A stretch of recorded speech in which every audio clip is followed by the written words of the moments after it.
హైదరాబాద్లో పాకిస్తానీల కోసం వేట కొనసాగుతోంది. నగరంలో సెర్చ్ చేస్తున్న పోలీసులు 208 మంది పాకిస్తానీలను గుర్తించారు.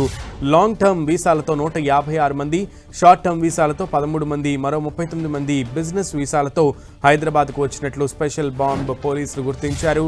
ఇక స్పెషల్ బ్రాంచ్ పోలీసులు ఈ విషయాన్ని గుర్తించిన నేపథ్యంలో ఈ నెల 27 కల్లా దేశం విడిచి వెళ్లిపోవాలని కేంద్రం ఆదేశించడంతో దేశవ్యాప్తంగా పోలీసులు సెర్చ్ ఆపరేషన్ చేపట్టారు.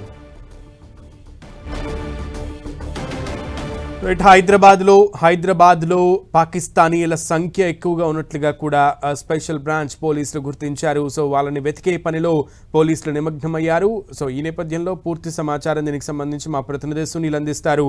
సునీల్, జమ్మూ కాశ్మీర్ అనంతనాగ్ జిల్లా పాల్గా ప్రాంతంలో జరిగినటువంటి ఉగ్రవాద దాడికి నేపథ్యంలో కేంద్ర హోంశాఖ అన్ని రాష్ట్రాలకు ముఖ్యమైనటువంటి అన్ని పట్టణాలకు హై అలర్ట్ ప్రకటించింది. దీంతో పాటు ఈ ఉగ్రవాద దాడికి ప్రధాన కారణము పాకిస్తాన్ వాసులే అని ఇప్పటికే కొన్ని నిఘా వర్గాలు హెచ్చరికలు జారీ చేసిన నేపథ్యంలో భారతదేశంలో ఉంటున్నటువంటి పాకిస్తాన్ అందరినీ కూడా తమ దేశానికి తిరిగి పంపించేందుకు కేంద్రం కీలక నిర్ణయం తీసుకుంది. ఈ నెల 27వ తేదీన వారందరూ కూడా భారతదేశంలో ఉంటున్నటువంటి పాకిస్తాన్ అందరూ కూడా తమ దేశం విడిచి వెళ్ళిపోవాలి అంటూ కూడా ఇప్పటికే కేంద్ర హోంశాఖ ఆదేశాలు జారింది. ఈ నేపథ్యంలోనే హైదరాబాద్ రాష్ట్రంలో దాదాపు 208 మంది పాకిస్తాన్ వాసులు ఉన్నట్లు కూడా తెలుస్తుంది. ఇందులో 56 మంది లాంగ్ టర్మ్ వీసాలతో పాటు మరోవైపు 156 మంది లాంగ్ టర్మ్ వీసాలు, 13 మంది షార్ట్ టర్మ్ వీసాలతో పాటు మరోవైపు మరికొంతమంది బిజినెస్ వీసాలతో ఇక్కడ హైదరాబాద్లో ఉంటున్నారు. వీరందరూ ఈ నెల 27వ తేదీ వరకు వెళ్ళిపోవాలి, తమ రాష్ట్రం విడిచి వెళ్ళిపోవాలంటూ కూడా ఇప్పటికే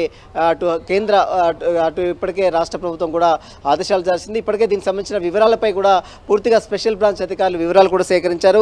ఇందులో మనం చూడొచ్చు 39 మంది బిజినెస్ వీసాలతో హైదరాబాద్లో ఉంటున్నారు, మరోవైపు 13 మంది షార్ట్ టర్మ్ వీసాలతో ఉంటున్నారు, మరోవైపు 156 మంది లాంగ్ టర్మ్ వీసాలతో ఇక్కడ ఉంటున్నారు. మొత్తం 208 మంది పైగా హైదరాబాద్లో వీరు నివాసం ఉంటున్నారు. వీరందరూ కూడా ఈ నెల 27వ తేదీ వరకు తమ రాష్ట్రాన్ని విడిచి తమ దేశానికి వెళ్ళిపోవాలంటూ కూడా ఇప్పటికే పోలీసులు కూడా హెచ్చరికలు జారీ చేశారు. వారికి సంబంధించిన పూర్తి వివరాలు కూడా స్పెషల్ బ్రాంచ్ అధికారులు పూర్తిగా ఆధారాలు సేకరించారు.